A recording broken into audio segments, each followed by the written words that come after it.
Welcome to my channel Learn with Dr. Shweta. Hello everyone and welcome back to my channel Learn with Dr. Shweta.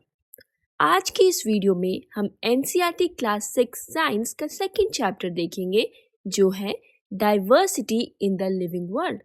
तो इस chapter को start किया गया है एक संस्कृत श्लोक से जिसका मतलब है कि trees stand in the sun and give shade to others, their fruits are also for others.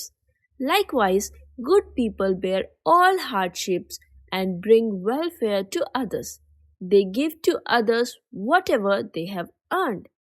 यानी इस श्लोक के द्वारा हमें ये समझाने का कोशिश किया गया है कि जैसे पेड़ दूसरों की भलाई के लिए खुद कष्ट सहते हैं, वैसे ही अच्छे लोग अपने सुख दुख की परवाह किए बिना दूसरों की मदद करते हैं। वो जो कुछ भी कमाते हैं या उनके पास होता है वो दूसरों की भलाई के लिए देते हैं। चलिए चैप्टर शुरू करते हैं। It is a pleasant morning after yesterday's refreshing rain. तो कल की ताजगी भरी बारिश के बाद आज का सुबह का मौसम बहुत सुहावना है, यानी कि सुबह की ठंडी हवा और ताज़ी खुशबू से सब कुछ बहुत अच्छा लग रहा है। Dr. Raghu and Maniram Chacha have been invited to the school by the science teacher Madam Sulekha to facilitate an exciting nature walk. तो हमारी साइंस टीचर मैडम सुलेखा ने दो खास मेहमानों को स्कूल बुलाया है।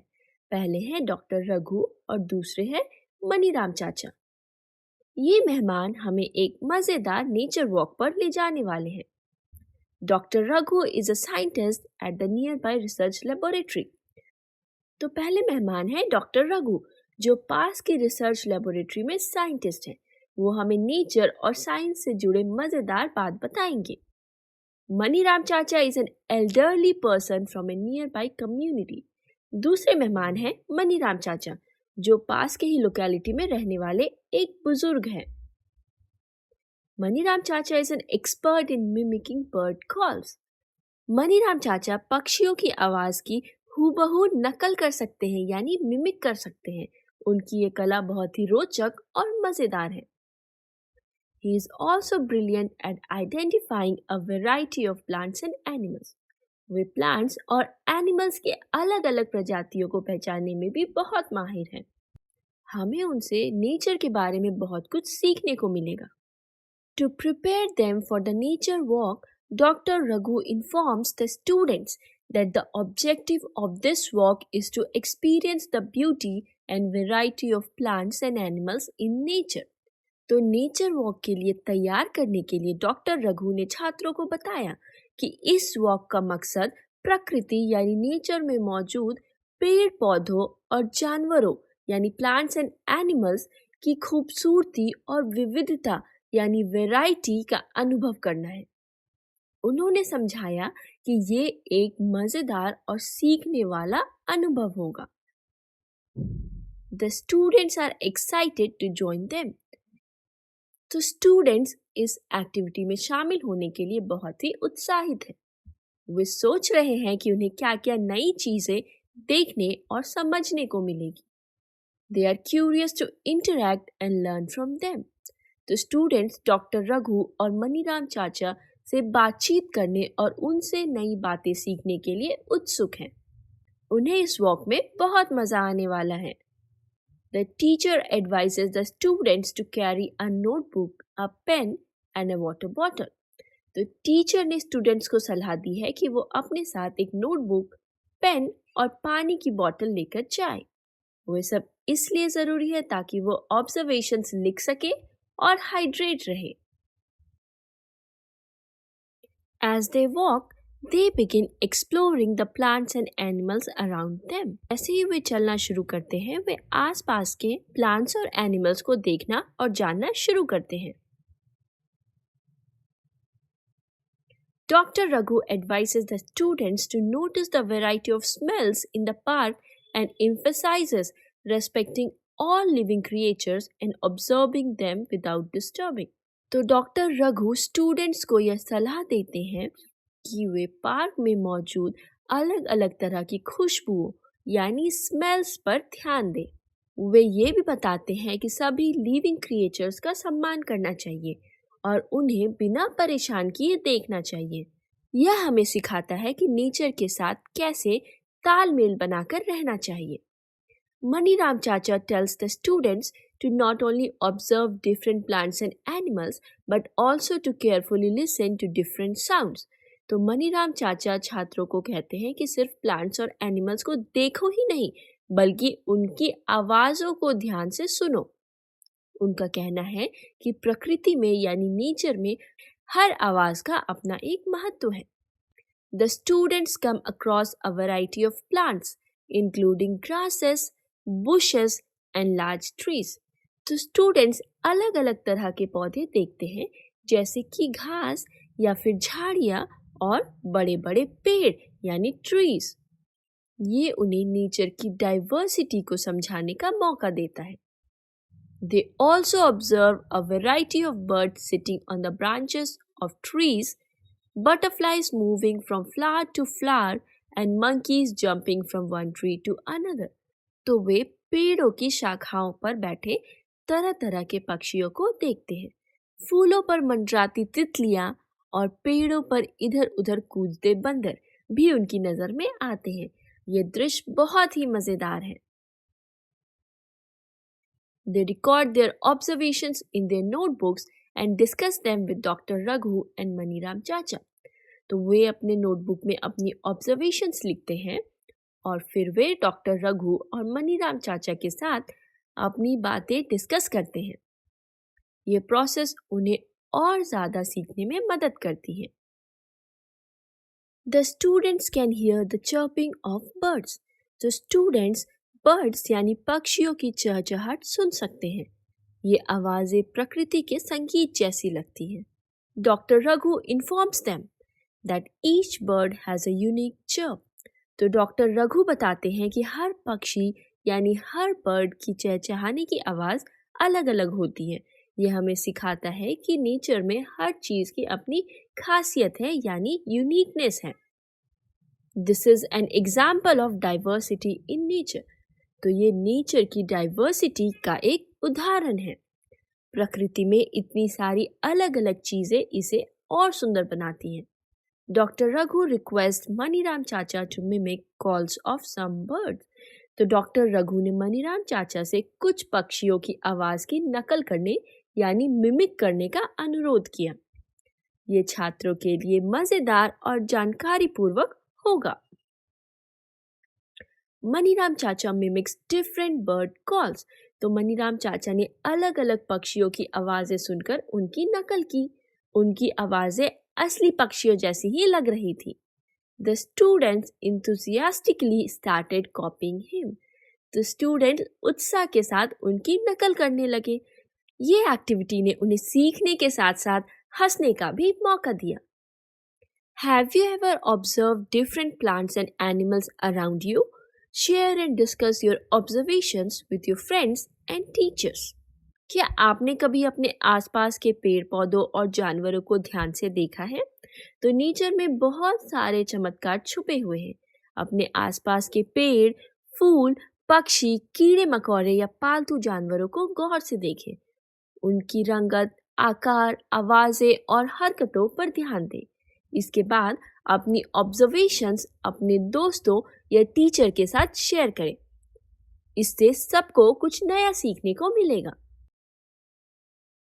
अब अगला टॉपिक है diversity in plants and animals around us. तो डाइवर्सिटी का मतलब होता है वैरायटी या फिर डिफरेंसेस। ये यूज होता है डिस्क्राइब करने के लिए कि कैसे प्लांट्स, एनिमल्स, पीपल या फिर कोई भी थिंग एक दूसरे से कैसे अलग है। तो एक्टिविटी है let us explore and record. Plan for a nature walk with your teacher to a park और अ नियर बाय फॉरेस्ट।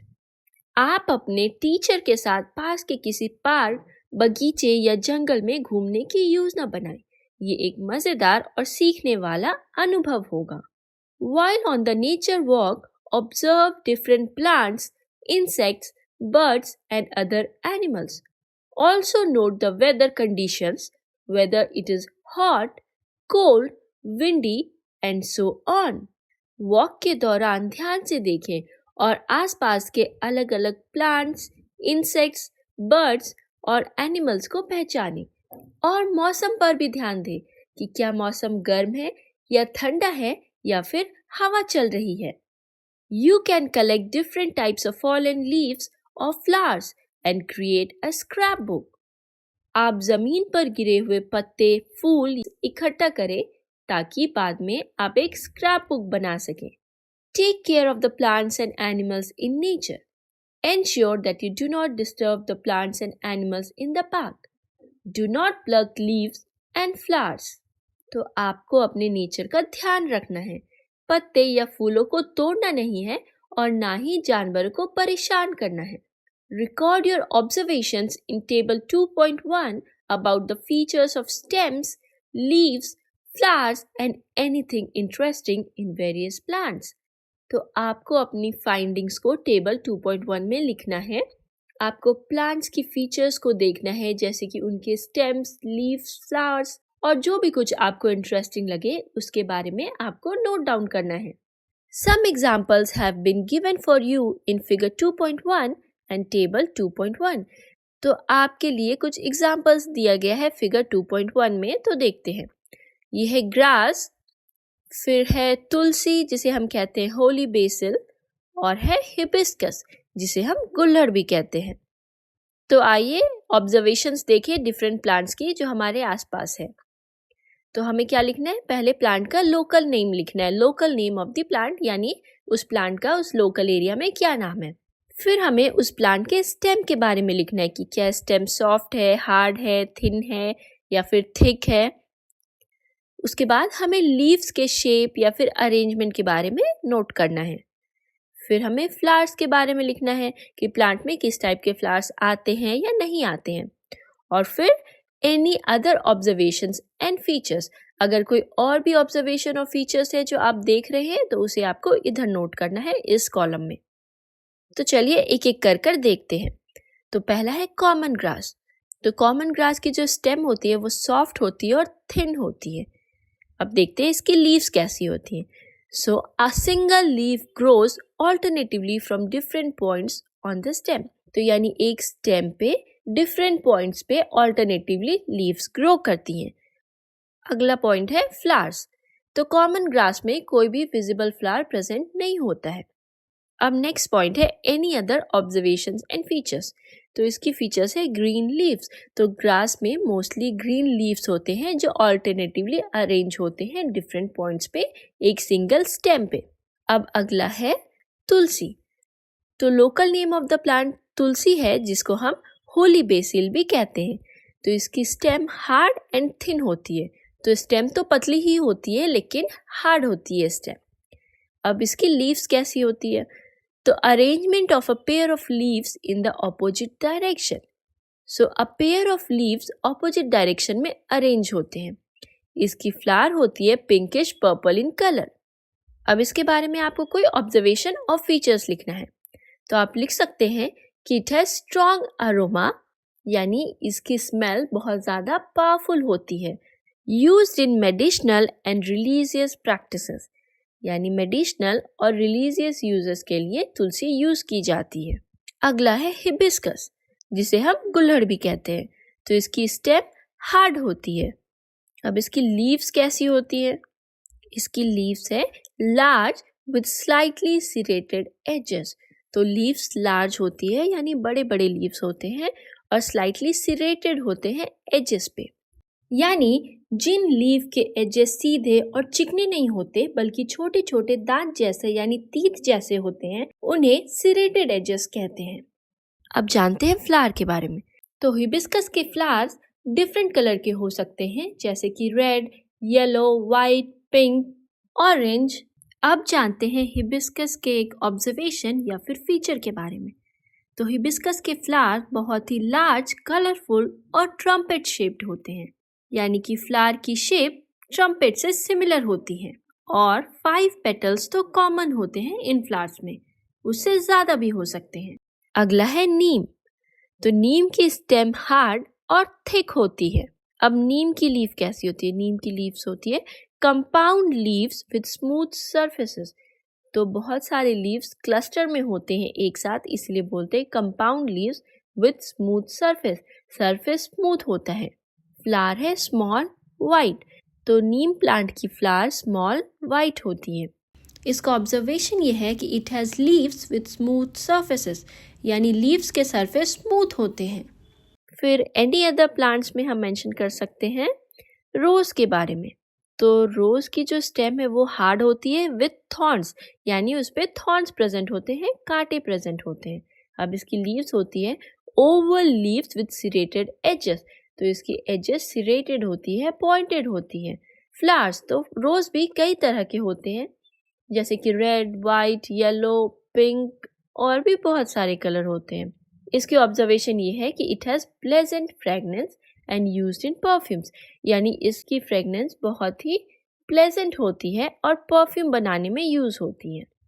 चलिए अब आगे बढ़ते हैं। What similarities and differences did you find among the plants that you observed? तो इतने सारे जो प्लांट्स आपने देखे उसमें आपने क्या सिमिलैरिटीज यानी समानताएं देखी और डिफरेंसेस यानी क्या क्या अलग देखा आपने एक प्लांट और दूसरे प्लांट के बीच में, इसके बारे में बात करते हैं। You must have observed that plants have a variety of features such as tall or short, hard or soft stem, different shapes of leaves and their arrangement on the stem or branches, flowers varying in color, shape and scent. तो आपने देखा होगा कि plants लंबे या छोटे और उनके स्टेम हार्ड या फिर सॉफ्ट हो सकते हैं। कुछ प्लांट्स जैसे पेड़ बहुत लंबे होते हैं और उनके तने यानी स्टेम्स बहुत मजबूत और कठोर होते हैं, जैसे नीम या फिर आम का पेड़। अन्य पौधे यानी अन्य प्लांट्स शॉर्ट होते हैं, छोटे होते हैं और उनके स्टेम नर्म होते हैं और फ्लेक्सिबल होते हैं, जैसे कि ग्रास या फिर स्पिनच जिसे हम पालक भी कहते हैं। लीव्स की भी आपने डिफरेंट शेप और अरेंजमेंट देखी होंगी, जैसे कि कुछ लीव्स बड़ी होती है जैसे केले के पत्ते, जबकि कुछ छोटी होती हैं जैसे कि नीम की पत्तियां। लीव्स का अरेंजमेंट प्लांट्स या फिर ब्रांचेस पे भी वेरी करता है। कुछ लीव्स ऑपोजिट ग्रो करते हैं एक स्टेम पे, तो जबकि कुछ अल्टरनेटली ग्रो करते हैं। फ्लावर्स का भी कलर, शेप और सेंट वेरी हो सकता है। फ्लावर भी अलग अलग कलर के हो सकते हैं, जैसे कि रेड कलर का हिबिस्कस हो सकता है, येलो कलर का सनफ्लावर हो सकता है या फिर वाइट कलर का लिली हो सकता है। उनके शेप भी अलग हो सकते हैं, जैसे कि कुछ राउंड शेप के हो सकते हैं, कुछ लंबे शेप के हो सकते हैं। और फूलों का सेंट भी अलग अलग हो सकता है, जैसे कि रोज का अलग सेंट होता है और फिर मैरीगोल्ड का अलग सेंट होता है अपना। Now create a list of animals you observed during this walk or from your previous experiences. तो आपको क्या करना है, अब एक लिस्ट बनाना है एनिमल्स की जो आपने इस वॉक के दौरान या फिर कभी पहले देखा हो। Record the places where they live, the food they eat and the ways they move around. तो आपको लिखना है कि ये एनिमल्स कहाँ रहते हैं, क्या खाते हैं और फिर कैसे एक जगह से दूसरे जगह पे मूव करते हैं। तो ये सब आपको मेंशन करना है टेबल 2.2 में। Some examples have been provided for you. आपके लिए कुछ एग्जाम्पल्स ऑलरेडी दिए हुए हैं, बाकी आपको फिल करना है। ओके, तो चलिए टेबल को देखते हैं। तो पहले हमें नेम ऑफ द एनिमल लिखना है जो उनका लोकल नाम है। फिर हमें लिखना है प्लेस वेयर दे लिव यानी जहाँ वो रहते हैं। फूड दे ईट यानी खाना जो वो खाते हैं। The way they move around वो कैसे आसपास ट्रैवल करते हैं यानी मूव करते हैं एक जगह से दूसरी जगह पे। Any other observations and features यानी कुछ अलग फीचर्स जो उस एनिमल में आपने देखा। तो पहला है क्रो यानी कौवा, तो वो ट्री पे रहता है यानी पेड़ों पे रहता है। फूड दे ईट, तो क्रो मेनली इंसेक्ट को खाता है यानी कीड़े मकोड़ों को खाता है। The way they move around यानी क्रो एक जगह से दूसरी जगह कैसे जाता है, फ्लाई करके या वॉक करके। तो क्रो या तो उड़ सकता है या तो चल सकता है। Any other observations and features, तो जब आपने क्रो को देखा होगा तो हो सकता है उसने अपनी चोंच में एक डंडी पकड़ी हो, तो आप लिख सकते हैं carrying a twig in its beak. अब अगला है एंट, तो place where they live, ant live in nest in soil and burrow यानी एंट मिट्टी में और या फिर बिल में रहता है। Food they eat, leaves seeds and insects. तो एंट पत्ते भी खाते हैं, बीज भी खाते हैं और फिर कीड़े मकोड़ों को भी खाते हैं। The way they move, they walk. तो एंट्स वॉक कर सकते हैं, एक जगह से दूसरी जगह पे जाने के लिए वो चल कर जाते हैं। तो ants walk.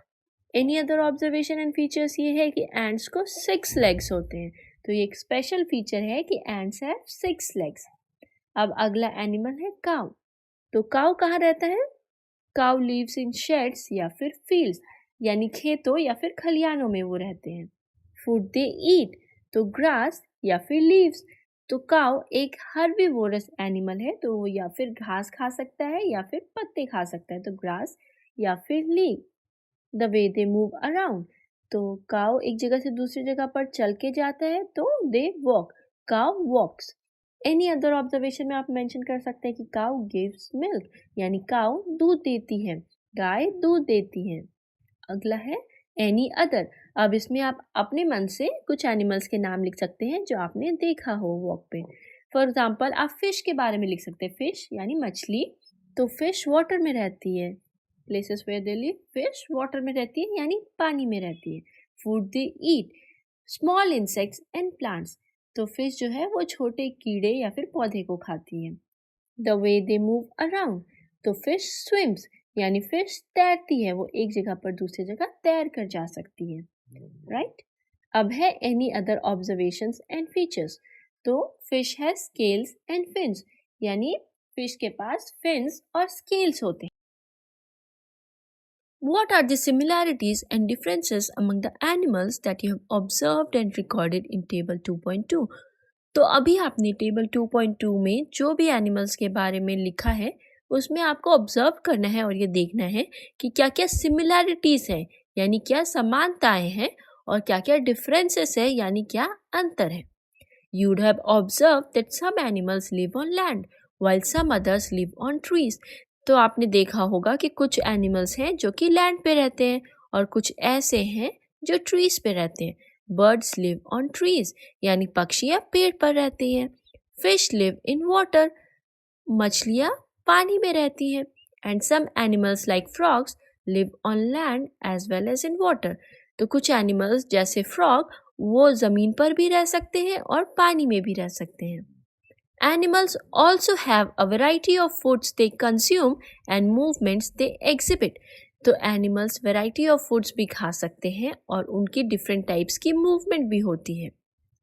Sketch the plants and animals observed by you in your notebook and prepare a scrapbook with leaves, flowers from different plants and feathers from animals. तो आपने जो भी प्लांट्स एंड एनिमल्स को देखा है, ऑब्जर्व किया है, उनकी स्केच आप अपनी नोटबुक में बना सकते हैं, या फिर आप एक स्क्रैप बुक बना सकते हैं लीव से और फ्लावर से जो भी आपने प्लांट्स को देखा, या फिर फेदर्स से जिनको आपने देखा, यानी पक्षियों के फेदर से भी आप बना सकते हैं। Right all the details you have gathered about them. तो आपने जो भी डिटेल्स उनके बारे में गैदर किया है उन सबको अपने नोटबुक में लिख कर रखें। While traveling to and from school, observe your surroundings and look out for a variety of plants and animals. तो जब आप घर से स्कूल जाते हैं और स्कूल से वापस आते हैं तो आप ऑब्जर्व करें अपनी सराउंडिंग को और देखें कितनी variety of plants and animals आपके आसपास हैं। Add the name of any plant or animal that you have not listed before in table 2.1 and 2.2. तो टेबल 2.1 और 2.2 में जिन भी एनिमल्स और प्लांट्स का नाम आपने मेंशन नहीं किया है और उनको आप स्कूल से आते जाते कभी देखें तो उनको भी ज़रूर मेंशन करें। चलिए अब एक्टिविटी 2.2 को देखते हैं। तो यह है लेट अस एप्रिशिएट, यानी कि आइए हम सराहना करें या फिर प्रशंसा करें। तो close your eyes for 30 seconds and think of one plant and one animal that you have closely observed and have appreciated very much. तो अपनी आंखें 30 सेकंड के लिए बंद करें और एक प्लांट और एक एनिमल के बारे में सोचें जिसे आप पसंद करते हैं और जिसे आपने पास से देखा है।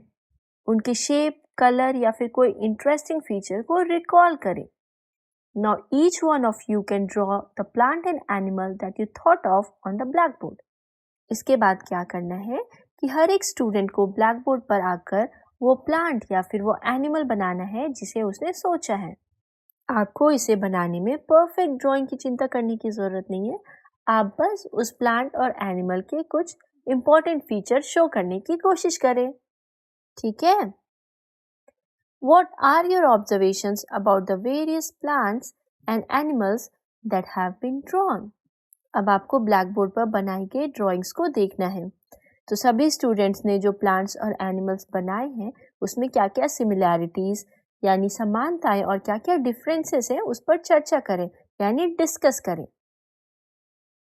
How many different plants and animals did the entire class draw on the blackboard? तो ब्लैक बोर्ड पर पूरी क्लास ने मिलकर कितने डिफरेंट प्लांट्स और एनिमल्स बनाए इसे देखें, ध्यान से देखें।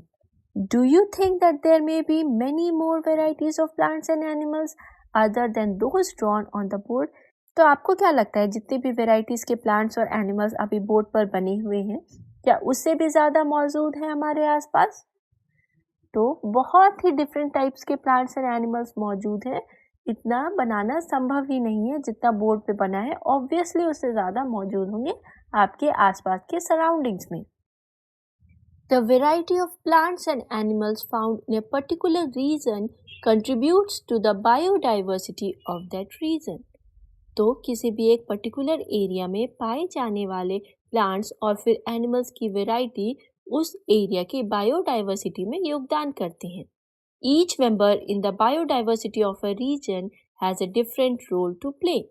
For example, trees provide food and shelter to some birds and other animals.